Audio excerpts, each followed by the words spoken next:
Hey everyone, and welcome back to Science Exposed, the show where we unpack the latest and greatest scientific findings. And today we're doing a deep dive into something I think we can all relate to, Okay.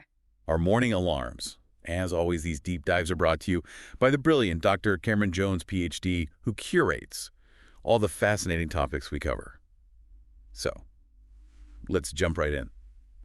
The question we're tackling today is this: can the way you use your alarm actually affect your mood when you wake up? It's a great question. And one, a recent study published in the JMR Human Factors Journal really digs into.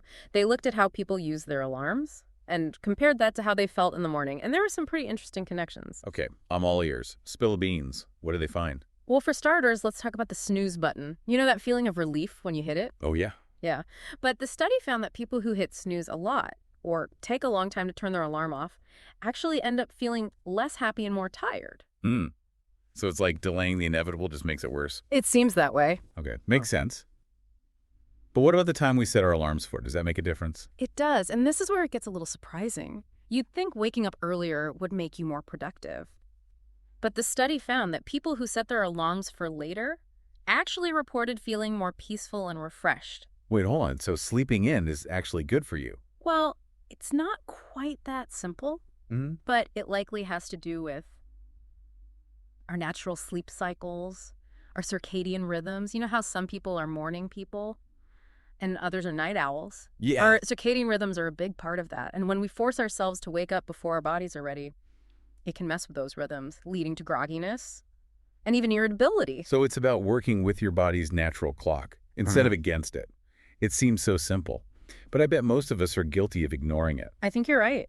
Okay, so let's talk about another thing. We all know intuitively Yeah. loud alarms. You mean like the ones that could wake the dead? Exactly. Well, the study found that people who used loud alarms were more likely to feel annoyed. No surprise there. Right. Not really. It's like your body's being jolted awake by a threat, which obviously triggers a stress response. Exactly. Okay, so ditching the foghorn sound effects is probably a good idea, but what about those alarms that make you do things to turn them off? Like solve a math problem or scan a barcode? Ah, those tricky ones. Mm-hmm. The study looked into those too, and they found that both mental tasks like solving problems and physical tasks like getting out of bed to scan something were linked to feeling more nervous.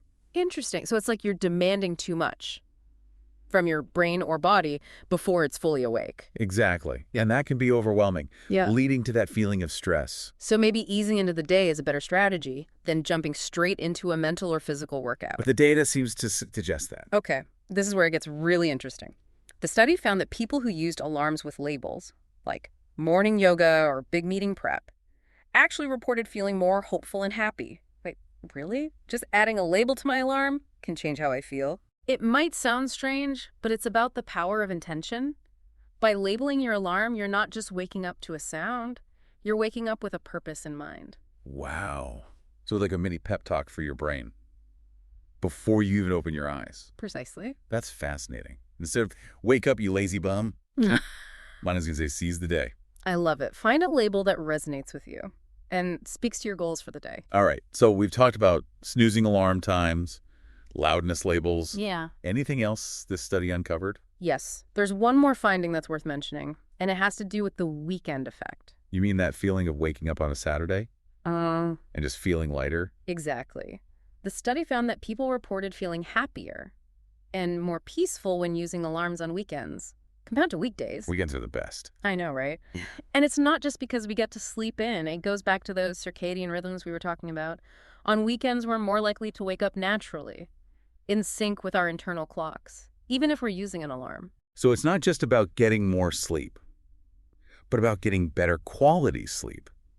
That aligns with our natural rhythms. Exactly. It highlights the importance of trying to maintain a consistent sleep schedule, Yeah. even on weekends. Of course, a little flexibility is fine, but drastic shifts in your wake-up time can throw off your internal clock and make it harder to adjust come Monday morning. Okay. That makes sense. Yeah.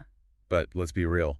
Sometimes life gets in the way, and those consistent sleep schedules, we can only dream about them. I hear ya. So what can we do on those busy weekdays to make our mornings a little less dreadful? Yeah. Any tips for hacking the morning routine? Well, remember those labeled alarms we talked about Yeah. and the power of intention. Right. Waking up with a purpose instead Right. of just reacting to that annoying beep Exactly. And beyond that, think about what brings you joy and try to incorporate that into your morning. Okay. Maybe it's listening to your favorite music while you get ready, or taking a few minutes to meditate, or even enjoying a cup of coffee with a good book. I like that. Finding those little pockets of me time, even on the busiest of mornings. Exactly. And it doesn't have to be a lot of time. Even 5 or 10 minutes can make a big difference. Yeah. It's funny how we put so much pressure on ourselves to have these elaborate morning routines, but sometimes the simplest things are the most effective. I totally agree. And this conversation reminds me of something else interesting that came up in the research. Oh, what's that? It's not just about what you do in the morning, it's also about how you think about it. Okay, now you've got me intrigued. Explain that one. Well, the researchers found that people who had a more positive outlook on life in general tended to report feeling happier in the mornings, regardless of their alarm habits. So basically, if you're a grumpy Gus, no amount of sleep or fancy alarm tricks will help? Well, it's not quite that simple. It's more about cultivating a sense of gratitude and optimism, focusing on the good things, even if they seem small. Okay. So instead of dreading the day ahead, try to find something, anything to look forward to. Exactly. Even if it's just that first sip of coffee or the fact that it's Friday. I can get behind that. Yeah, It's amazing how a simple shift in perspective can change everything. it really is. It reminds me of a quote by the Dalai Lama. Happiness is not something ready-made. It comes from your own actions. I love that. And it applies perfectly to what we're talking about, our morning mood. It's not just some random thing. It's something we can actively influence by making conscious choices about our sleep, our routines, and even our thoughts. Well said. And speaking of conscious choices, let's circle back to those alarms. We've talked about a lot of different strategies, but at the end of the day, the best approach is the one that works best for you. Right. There's no one-size-fits-all solution when it comes to waking up feeling refreshed and ready to take on the day. Exactly. So don't be afraid to experiment. Yeah. Find what works best for you. Maybe you need a gentle wake-up light, or maybe you thrive on a jolt of high-energy music. It's all about listening to your body and your mind. Yeah. If hitting snooze 5 times and then chugging a triple espresso is your thing, hey, no judgment here. Exactly. We're all different. The key is to be mindful of how your choices impact your mood and your energy levels.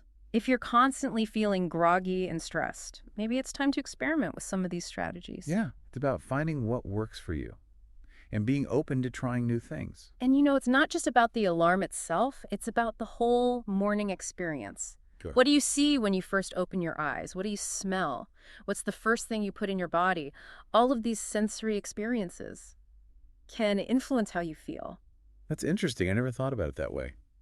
Maybe I should swap out my alarm clock for a diffuser that releases the scent of freshly baked cookies. Now you're talking. Seriously, think about how you can create a more inviting and enjoyable wake-up experience. Maybe it's opening your blinds to let in the natural light, or having a healthy breakfast already prepared. Little things can make a big difference. I love that. Yeah. So easy to get caught up in the science. Yeah. But ultimately, it's about applying it to our lives. Absolutely. And speaking of applying what we've learned, let's hear from our listeners. What are your favorite ways to start the day on a positive note? That's a great question. Share your morning routine tips and tricks in the comments below, or connect with us on social media. You can find all the links in the show notes. And of course, a huge thank you to Dr. Cameron Jones, whose passion for science makes these deep dives possible. We couldn't do it without him. And to all our amazing listeners, thank you for joining us on this deep dive into the science of alarm usage and morning moods. We hope you learned something new, had a few laughs, and maybe even got inspired to try something different tomorrow morning. Don't forget to like, share, and subscribe to Science Exposed for more fascinating deep dives into the world of science. Until next time, stay curious.